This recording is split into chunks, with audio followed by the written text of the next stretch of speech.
subscribe to like. Welcome to Dr. Bunmi Abel TV, where we inspire and inform you endlessly, with knowledge to guide, uplift and grow. Thank you for joining, it's a journey, let's go. To all the new subscribers, welcome aboard. We're so glad you're here, there's so much in store. Returning friends, thank you once again. Together we'll learn and share the game.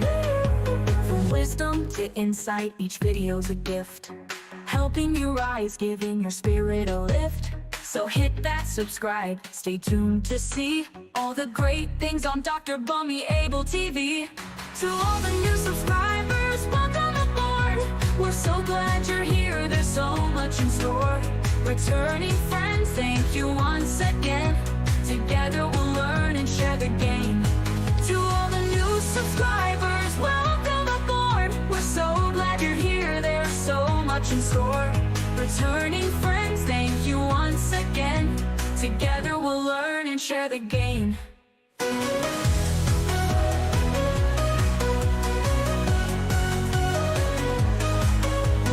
Dr. Bunmi Abel TV here for you. Inspire, educate, inform.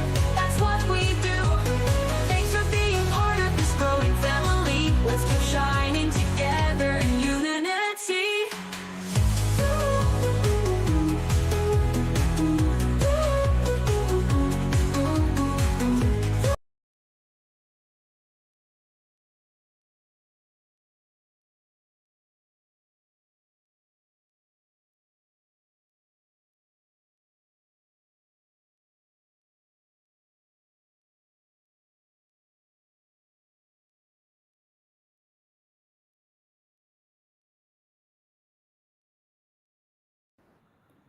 Okay, hello, and hello again. Nice to see you. Welcome here. I'm not sure if it was just from my end. The the video was playing up, but I don't know if it's the internet or whatever it is. But maybe when I watch again, I will see what has happened there. So thank you to those who are behind the scene. Thank you for joining us today. We've got a lovely guest with us. It's so hard to catch him, and he's made himself available for this talk today, and we are ever so grateful.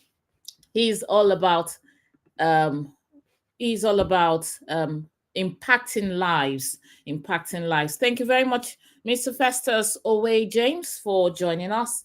We are going to be talking to Dr. Odon, and I'm sure you are waiting to see what we have. So he is behind the scene, but before he comes up, I would like to introduce him very briefly, because I know he's going to introduce himself by himself. What I have, you know what I had to do? I had to check. I had to ask ChatGPT, who is Dr. Akanimo Odon? And ChatGPT says, Dr. Akanimo Odon is an international business and strategy development expert with extensive experience across various sectors, including education, energy, environment, and media. He serves as the head of African strategic partnerships at Lancaster University, UK, focusing on cross-border education and research innovations. So there's so much if you just make your own research and search who this person is. An author. I checked his Instagram page. He is an author. He is a producer, multi-award winning producer. So that is the caliber of person we are talking with today. And I am so glad to introduce to you our one and only Dr. Akanimo Odon. You're welcome. It's a pleasure. Thanks for having me. Yeah. Thank you. Thank you very much. I have some people who are rooting for you even before you came on. Someone like Festus Jemima Musambo. She says, "Good evening, everyone." Let's read from Xavier Mazuba. Says, "My pleasure to be part of this great discovery." From Lusaka, Zambia. So I'm sure if we start reading all the chats, we'll not leave here today. It says, "Good evening from Ndeshi Panda, Albertina Mupolo, Forgive me if I've murdered your name. Forgive me. She says, if she says good evening, sir and madam. Thank you very much for joining in. We are so glad you are here. Please remember to like, share, subscribe, and let us send the video around because this is going to be an exciting time. So, Dr. Odon, could you please introduce yourself? So my name is Dr. Akanimo Odon, and I wear multiple hats, you see. So what I guess I'm the director for Africa for Lancaster University in the UK. I'm also the chairman of the African Union Science Research and Innovation Congress in the UK. I'm also a board member of multiple organizations. I'm the president and founder of FlexLearn International. I'm also the chief executive of EnviroFly Consulting UK. So maybe I'll stop right there. But as an individual, I'm somebody passionate about young people. I'm passionate about training, capacity building, transferring knowledge. I'm very passionate about leaving impact, especially along the dimensions of purpose, careers, and passions, which is, in some sense, the focus of today's interview. So that's me in a nutshell. I'm married to three kids, and that's on the family level. And I love traveling. That's it. Wow, I see that all the time on Facebook and LinkedIn. I see, somewhere in Zambia, somewhere in Zimbabwe, somewhere everywhere, and that's why I will call you Mr. Africa. So now, we can see that ChatGPT hasn't actually lied to us. That is who he is, and many more. Interestingly, So when you were saying that, now, I actually did for the first time. I asked ChatGPT, who is Dr. Akanimo Odon, and he didn't do too badly. So that was very impressive to say. So yeah, great. So what inspired you to focus on encouraging young people, especially Gen Zs, to pursue their So the way I want to put it passions? is, it's a very, very good question, because obviously, some people think about, if you watch what I do and how I do it, and you probably wonder, why do you do it? I've lost count how many times people have asked me, but Doc, you live in the UK. Like many folks who live in the UK just live in the UK and they vanish. But you live in the UK, but you travel all the time to Africa, and why do you have to bother? And I can get that. It doesn't make sense to many people. So the truth is, fact is driven by passion, which I'll speak about as we progress. Not only is it driven by passion, it's driven by passion that is triggered or founded on purpose. And there are two different dimensions to that. And understanding those dimensions makes your life really easy to see what drives you. Talking about why am I passionate about supporting young people when it comes to passion?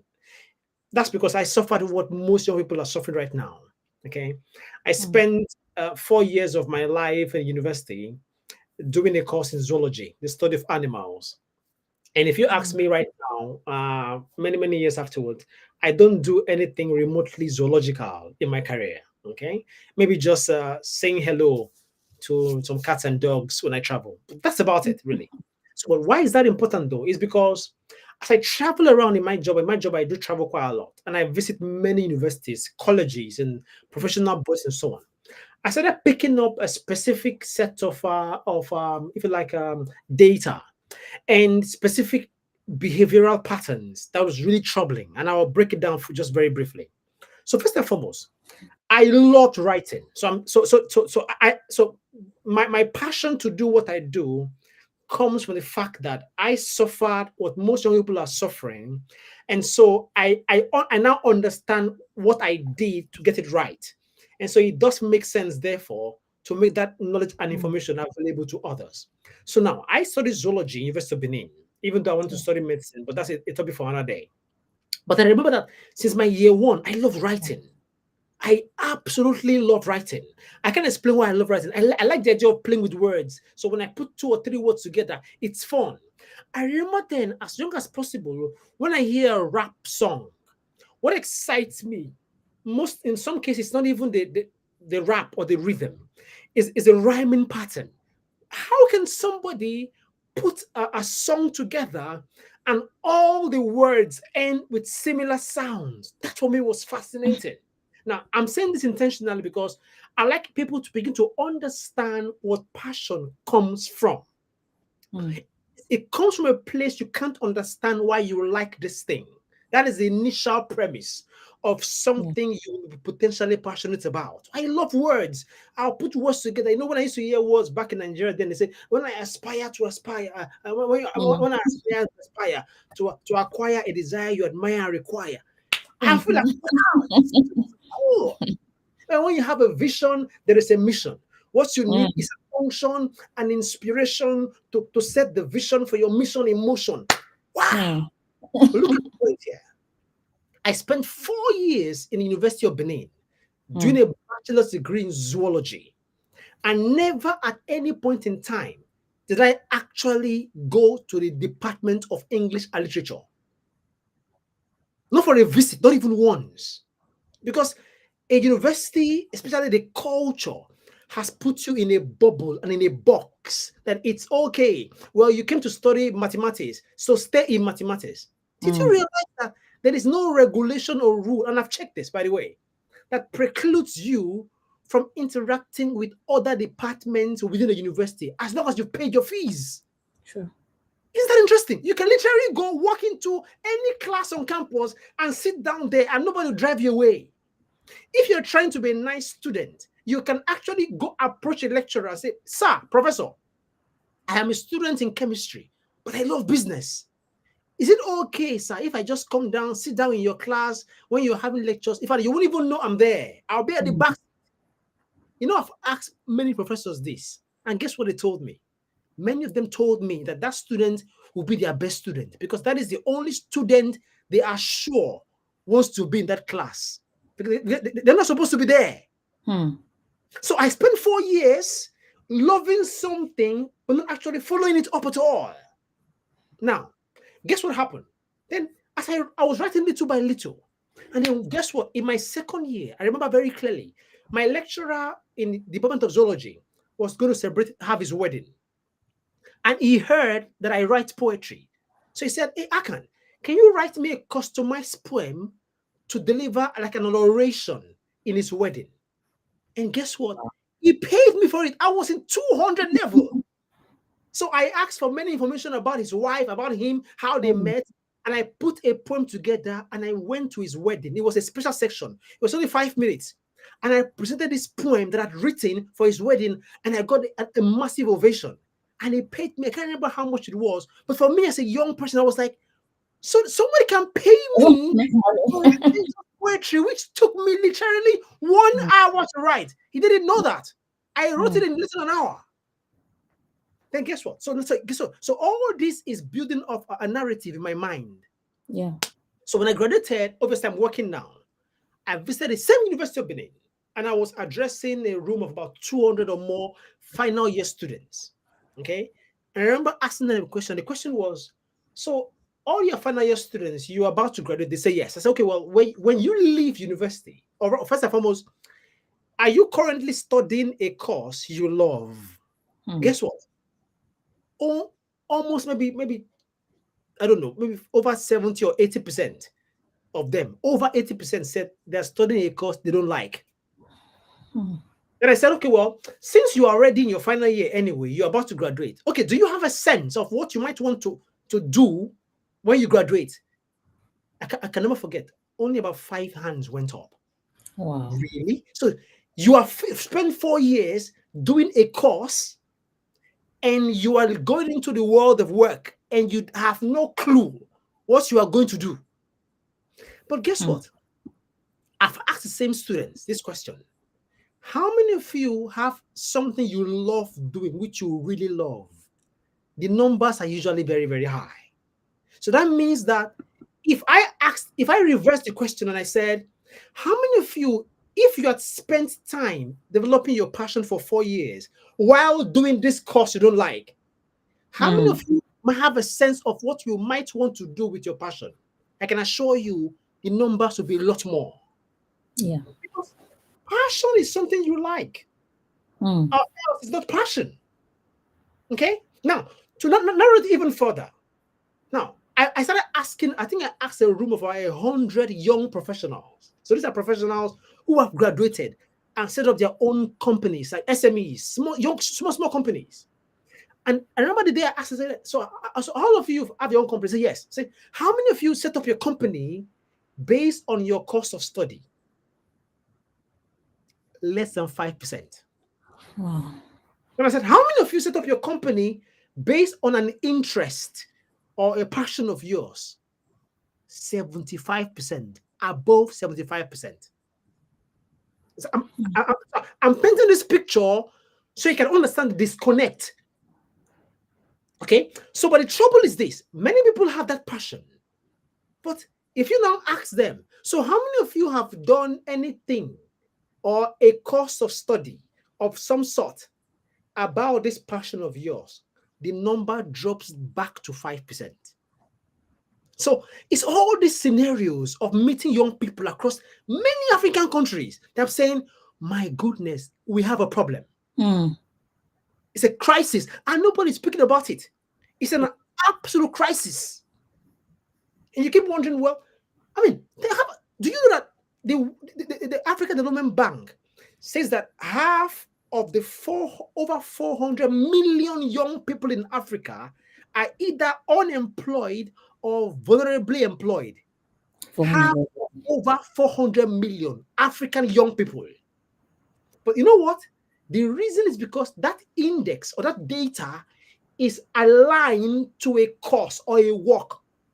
The data will be different if the focus was on a passion. So anyway, so I hope I have answered your question. This is what inspired me to focus on this because it's a problem. Many people have grown up, currently working. I remember when I wrote my first book, or one of my first books, The Graded Code. This is the book. And interestingly, the premise of this book is this. And the premise says, in every professional, there is a student wanting to learn. And in every student, there is a professional waiting to earn.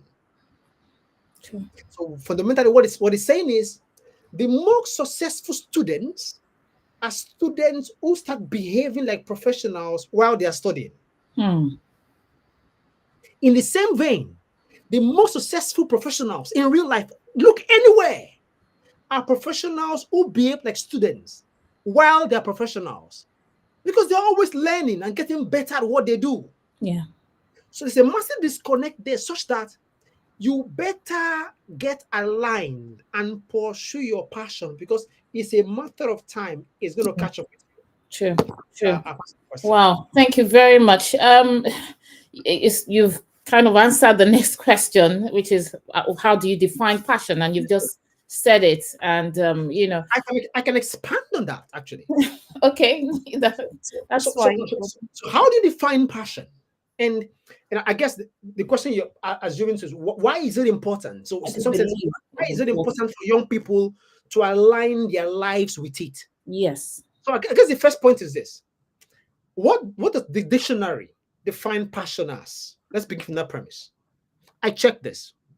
The dictionary defines passion, and it's interesting the word it used. It's a very powerful word. The word it used is an extravagant fondness, an extravagant desire, an extravagant love, an extravagant enthusiasm. Now, why is that important?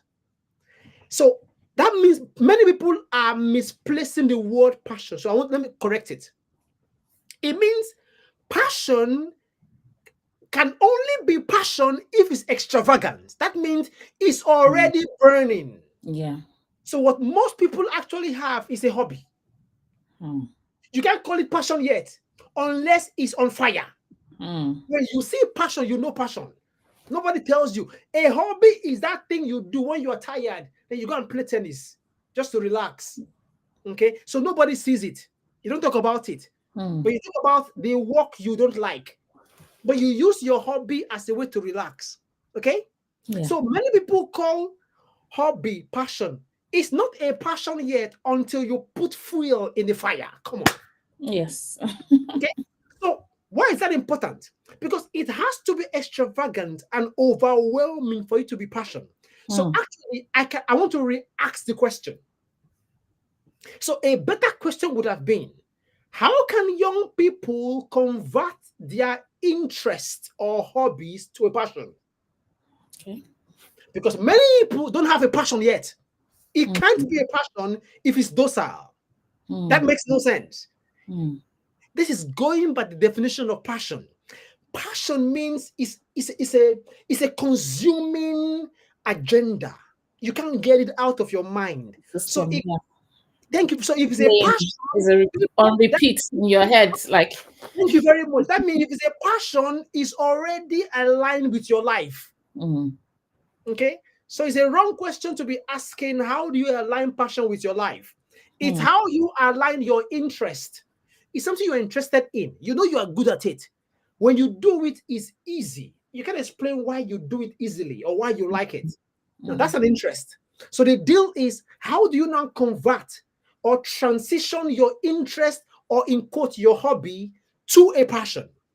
Then once it becomes a passion, it now becomes a question of how do you, this is important, how do you align your passion to a professional position? Which is the reason why in my new book, The Professional Code, and I'll explain this, it's very important. Professional Code's tagline is this. It says, every professional position needs a passion to be released. And every professional passion requires a position for it to be increased and sustained. So I'll explain what that means. So what it's saying is, every professional position, so it doesn't matter your job, your occupation, you are a cleaner. Now, you will struggle in that job if there is no injection of some passion in it. It's a matter of time. It cannot be sustained. So it is either you figure a way to integrate your interest into your job alongside it, or you figure a way of doing that interesting thing that gives you absolute joy and satisfaction while doing that job you only do to get paid. Does that make sense? That is the only basis of a sustainable career. So it becomes crucial that you align what you love, because trust me, you see, that's why if you go for interviews, most SME who go for, what do you call it, go for like to get investment will tell you this. What an investor wants to find out, and this is important, when you are going to get an investment into your company, is they're looking for who is the founder. Okay? Why is that important? Even if you have an amazing product, if the person driving it is not passionate about it, what would happen is when ups and downs comes, there's no basis of resilience to bounce back. Passion means that there's a capacity for resilience. Passion means that there is a propensity for a bounce back. It's like an elastic band. You hit me, I love this thing too much, so I'm coming back to it. Does that make sense? Okay? As a matter of fact, and this is a very important premise, a true passion, and I ask this question, I ask it many times I travel. I say, okay, listen. A passion becomes a passion when there is no immediate or preliminary link to remuneration. I'll say it again. So a good way to measure a good passion is you will do it even if they're not paying you. Bunmi, I haven't met you physically. I have not known you for a long time, but I am confident, even if you're not getting paid a dime, you will host this podcast to thy kingdom come. Because the way you talk about it, the way you want to, the way you looked for me, begging to come on your show, I'm like, this can't just be ordinary. This lady is driven by a extravagance. That's the word I'm looking for. Are you following me? Even if you're not paid. So I'll ask people, would you do your current job if they were not paying you? So when somebody says, I'm not sure, look at it very carefully. The potential is not their main passion. Okay? So why am I saying so? You want to put yourself in a good position where when you grow up, you're a young person. Whether you get a job just because it's paying you, that's all. Okay?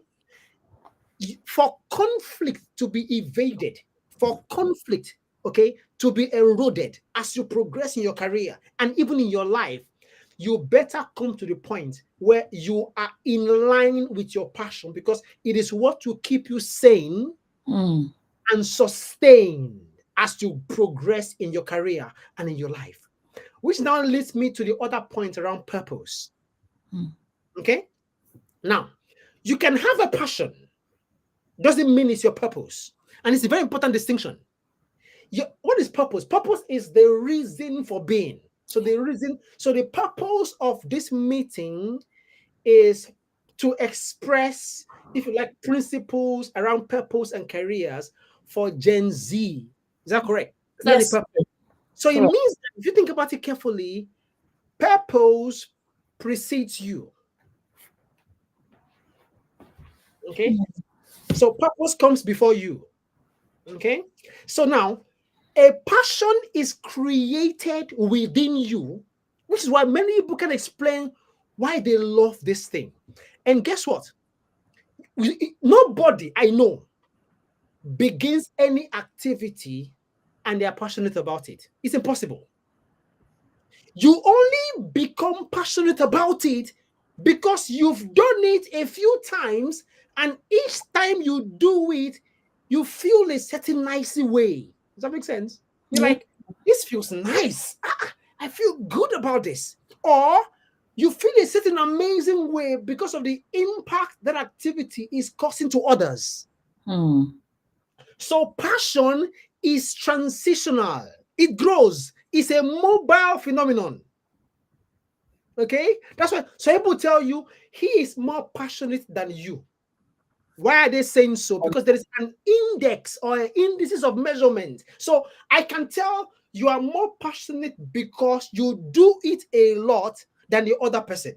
So once you reduce the fueling of a passion, it just systematically falls back to just being a nice interest you have, which is the reason why you see somebody else doing it and you go, oh, I know I can do that thing. I want to. You become the I want to brother. The I want to sister. It's because that passion has either not been activated or it has been deactivated back to a simple interest. And so for purpose to be achieved, passion needs to be enhanced. Sure. Passion is a fundamental component of anybody's purpose on earth. And guess what?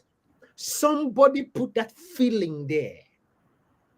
So what you require, therefore, is some sense of guidance towards using your passion to fulfill your purpose. Wow. Thank you very much. So you said so much, I can't even recap. I'm sure by the time people start watching it all over again, they're going to start typing out. Please type out, write comments, and how has this spoken to you? Thank you very much. So what practical steps? We know you've talked about, making your research in the higher institution all across Africa, not just Nigeria, where we come from, but all across Africa, and it's the same problem. Now, what practical steps can young people take to identify and nurture their passion? Now, passion, not just interest. So how do they identify and nurture their passion, especially in today's fast-paced and competitive world? Very good point you made. That's a really powerful comment. So obviously, the first premise is try and get your interest into some sense of a passion. So, and it's very simple. Just start. Okay. So a hobby, and this is where the trouble is. A hobby is something you do for yourself. I want to break it down. A hobby is something that brings you satisfaction. Okay, brings you in joy. It's nice. For something to be a true passion, if you find out underlining it is a reversal of interest and value, you are not the person gaining the value ultimately once you transition it from an interest to a passion. Does that make sense? Yeah. Okay. A passion is all that's getting value. It's what fuels it continuing. Because you see the impact it's making on others, and you go, I'll do it again. I'll do it again. Now you're figuring new ways of doing it continuously because it's impacting more. And the beautiful thing is this: The more impact you create on others, the more the potential for remuneration. I will only pay you if I am impacted. Mm-hmm. So as long as it remains an interest and hobby and never moves to a passion, you will never understand the potential for what? For career. So this is where career comes in. So Okay. the career element of a passion is tied to the exchange of value. Where I'm doing this thing, I mean, I love it. That's my own value. I'm getting paid for it. But the initial premise is so others get a benefit. Yeah. That's what all careers are fundamentally based on. So, how can young people kind of enhance this? How can young people grow their passion, especially in a very busy, fast-paced world? It's very simple. Basic point. Number one, look for every opportunity to do it, even if it means you volunteering to do it and not getting paid. That makes sense? Okay? Because what you're doing is you are looking for systematic ways. So, I'll give an example. Your passion is drawing. You can draw until you fall down. But every drawing you do at home is you draw this beautiful painting and you keep it. You have piles and piles of painting you've drawn. You love it. Try something different next time. When next you see your friend or your mother or your uncle, say, Uncle, you look very nice today. Can I take a quick picture? Chakam, take a picture. Draw the picture. It's the same process of drawing. But now, what have you done? You've intentionally exchanged value. Because when you take that painting and give it to your uncle, what happens? He appreciates the painting. Are you following me? Yeah. Now you are building a potential for continuity. The next time you meet your uncle and he goes, oh, guess what? By the way, nephew, I am having my 60th birthday. I would like a special drawing. What do you say? You say, Uncle, I love you, but ink is expensive. Does that make sense? Yeah. So now you are now aligning a potential for remuneration. It's the principles of careers. Okay, so try and do that thing that you're passionate about. Do it more. Do it Do more. it because guess what? And this is very important. The only way, okay, your passion can be sustained. This is what my new book says.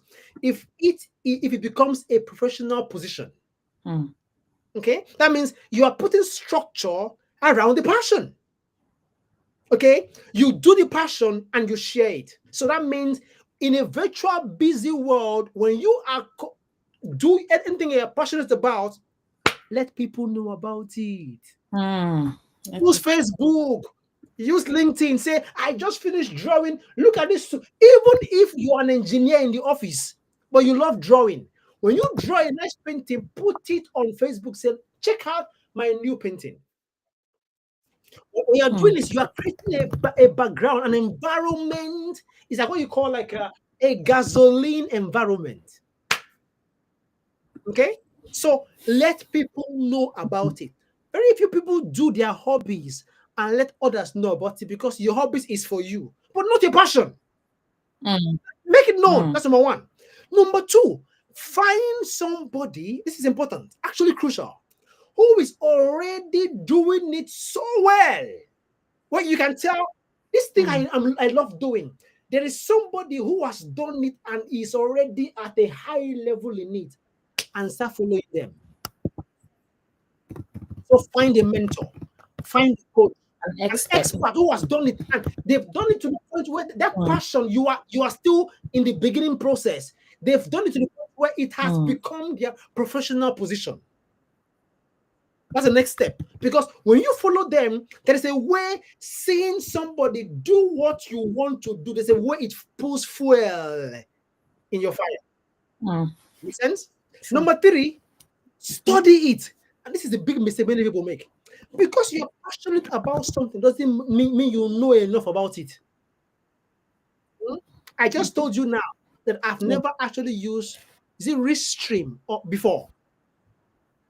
Restream, yeah. Did you know Restream 4 years ago, Auntie Bunmi? During COVID. That's my point. So you learned Restream. Why? Because Thank it's a you very much. tool to do what I Now love you're to do. talking. You have to learn restream. Look for new ways and more innovative ways of getting better at doing this passionate thing you love and also sharing it. Mm, Most people have a passion, but they never get better at it. It's a passion. mm, Ah, if I ask mm, somebody now, I remember in one of my courses, I'll say, so that thing you're passionate about, which course have you done on it? People will go, but it's my passion. I said, do a simple experiment. Go on Google. There is mm, something on everybody's phone called Google that most young people don't know how mm, to use for the right reason. They will spend hours on TikTok watching videos that doesn't concern them. Okay, but true. spending hours learning a nice video that makes them better and even more passionate, they won't. So Mm, Google free online course or free international course in drawing. You'll be amazed. mm, It doesn't, this world is big with too much information. It doesn't matter what your passion is. There is a course out there, there is a webinar, a workshop, somebody is organizing something to learn a bit, have a bit more knowledge about that passion because it improves your capacity for which tools you can make you better, which system. My daughter, her passion is drawing. But guess what? She will walk into the room and say, Dad, I have to buy a new pen or a new pencil. I say, how much is this pencil? She says, 20 pounds. I said, Kilo day, 20 pounds in Naira. If you multiply, how much is it, Auntie Bumi? Is 40,000 Naira. That would buy pencil for a whole village. But why is that important? Because for her to get mm, better at what she's already passionate about, she's learning new yeah. tools, new resources.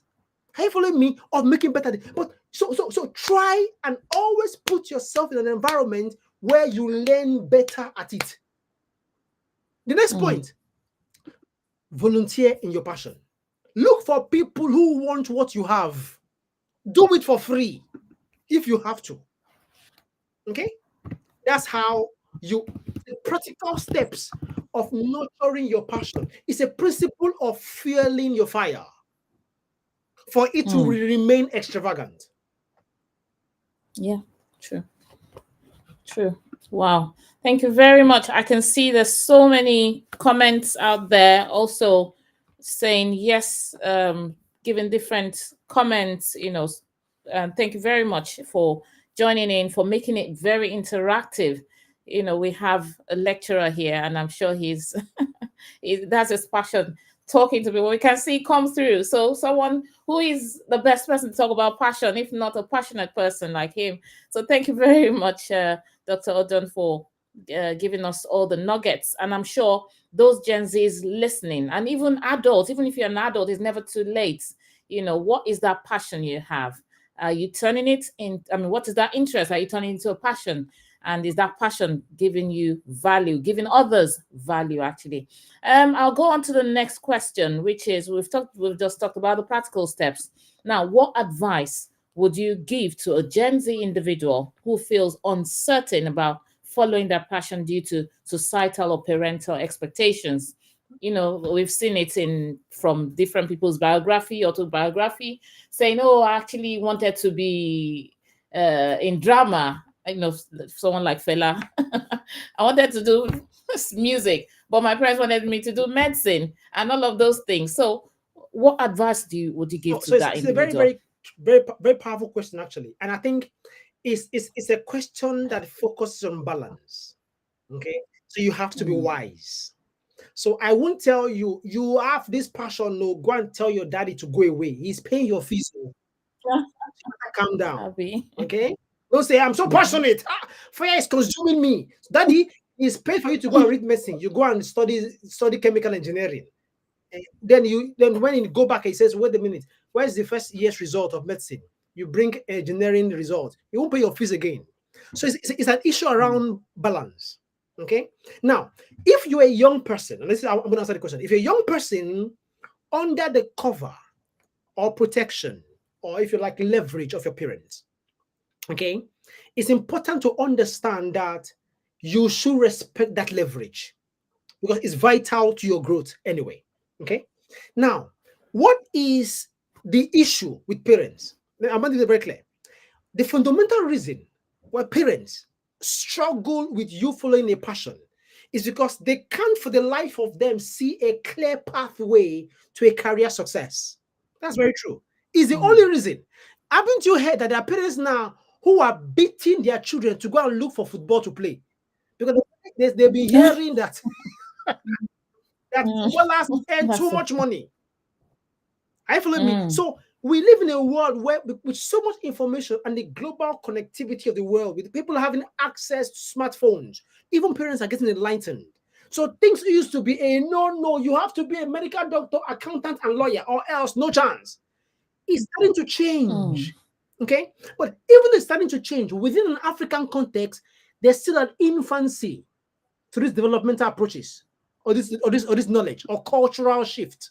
And so what you're going to do is try and assume that position where you know you have to now become a supersonic multitasker. Okay? Yeah.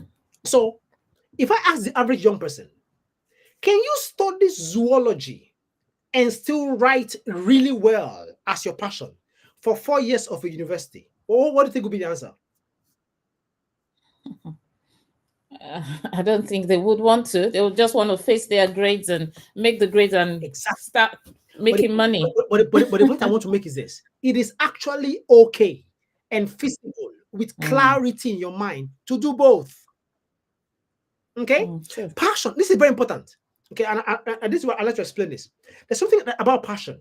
Okay, so what you would pour, I'll put it in a cleaner way.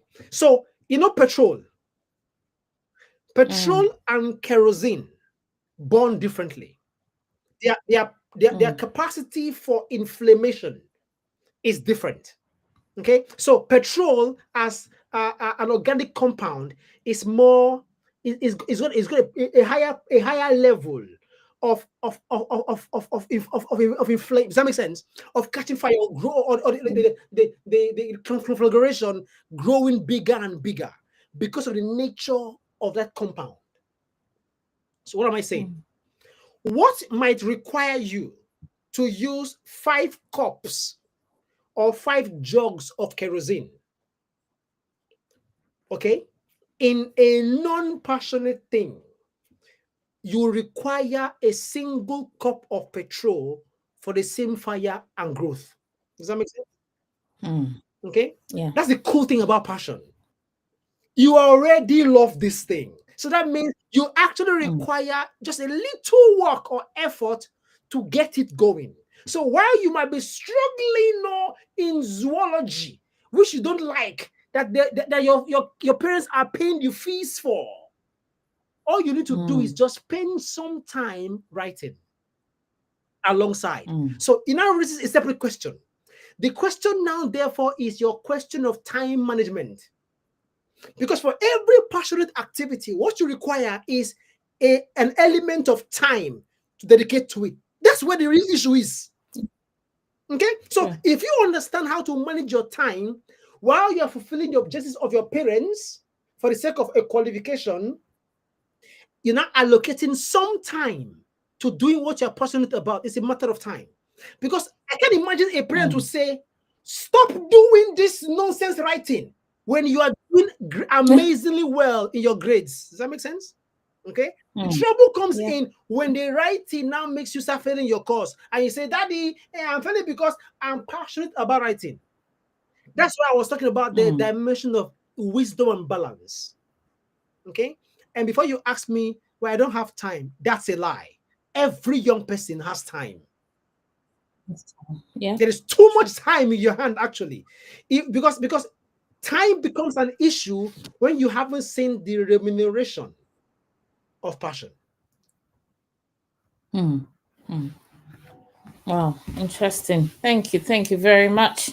Thank you. Oh, I can see so many people. So many comments there. Thank you, Lukundo. Sonia, become a serial multitasker.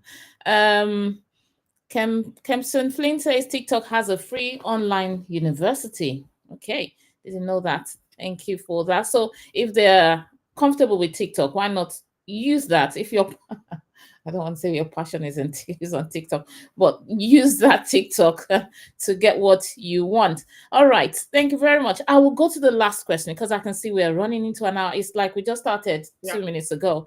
Well, well, it's a time flies when you're having fun.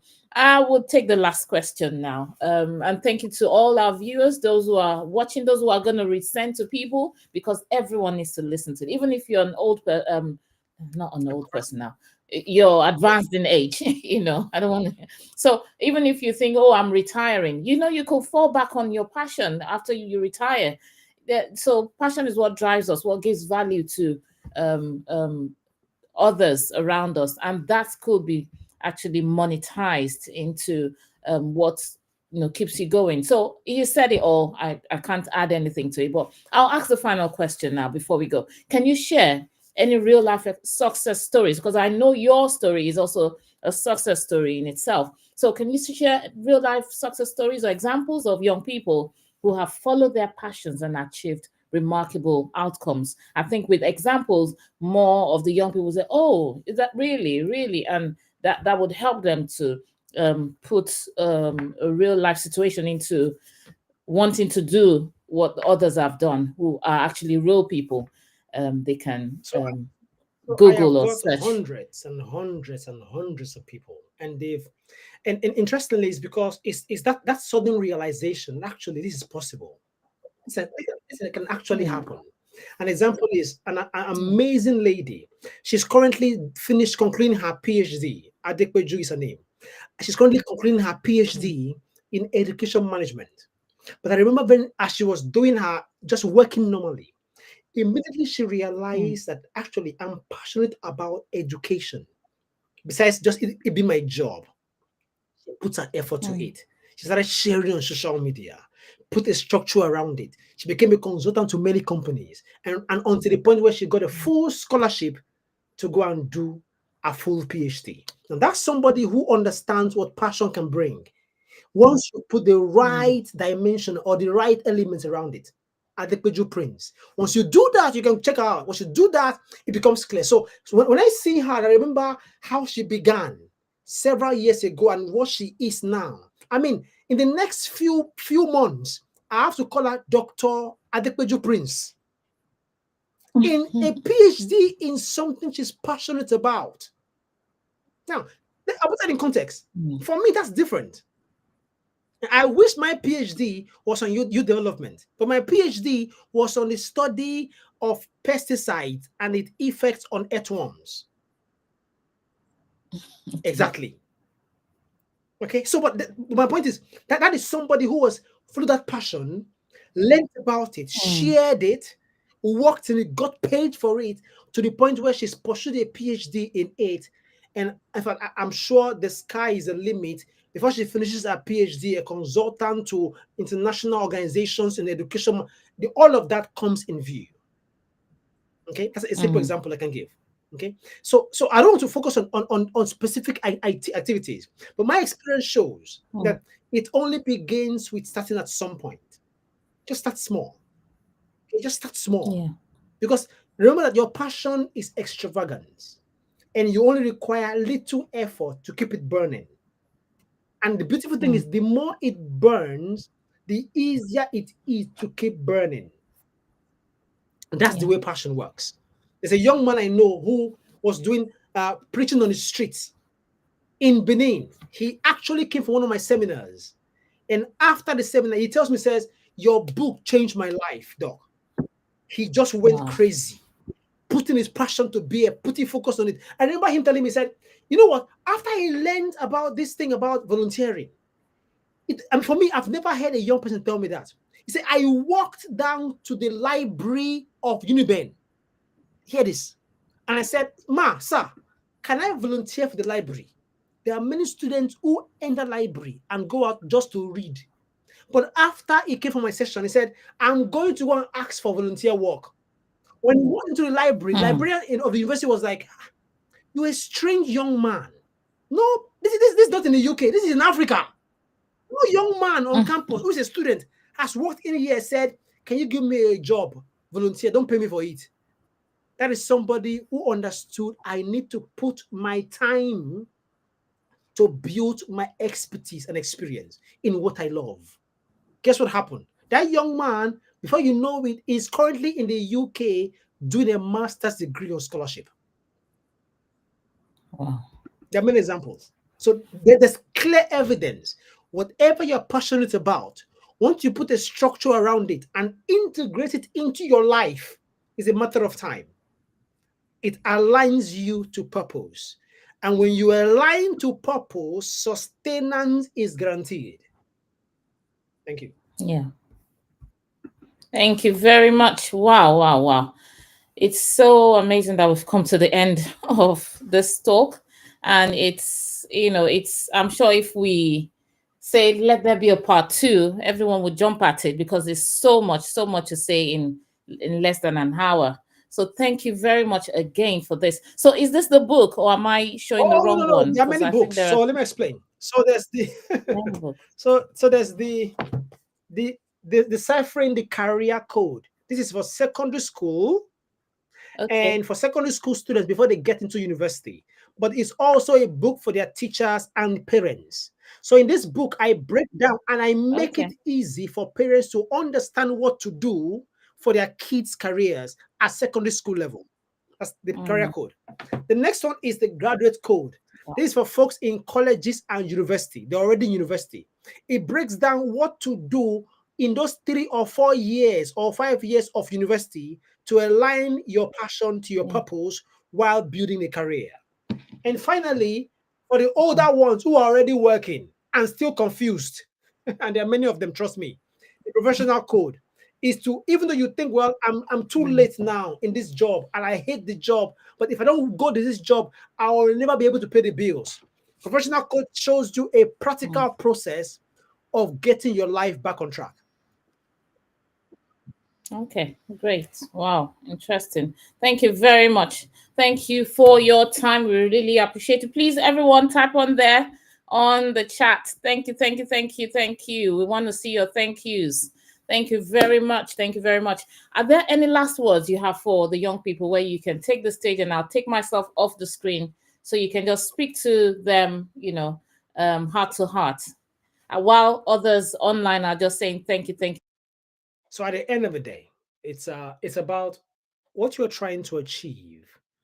Why are you on earth? What is the influence and the legacy that you would leave after all your work of done? So, except you understand that aligning yourself to your purpose with absolute clarity is fundamental to your sustenance, you are going to struggle. And so, do your best. And no matter how you feel you've struggled or there's so much conflict, it's a matter of principle and allocation of time and resources to pursue anything you love that comes easy and natural to you. Have a lovely evening. Thank you. Right, thank you very much. Thank you. And I'll say thank you and have a good evening. All I'll right, bye bye. speak to you later. Thank you. Thank you. Bye bye. We've had it all.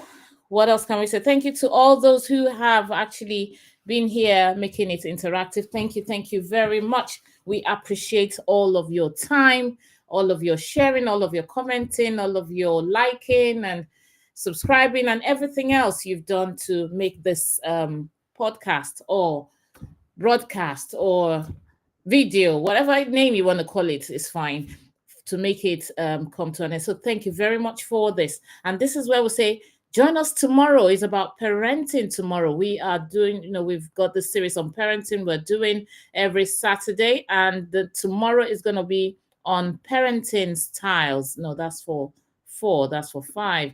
Let me see. Yeah. So tomorrow it's about parenting styles. And I've got various guests who would be coming on. So please join us tomorrow at 7 p.m.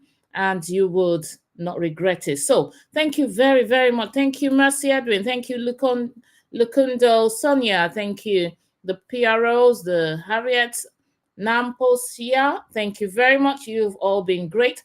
Have a lovely evening, and I say bye-bye. Subscribe to like. Welcome Welcome to Dr. Bunmi Abel TV, where we inspire and inform you endlessly, with knowledge to guide, uplift, and grow.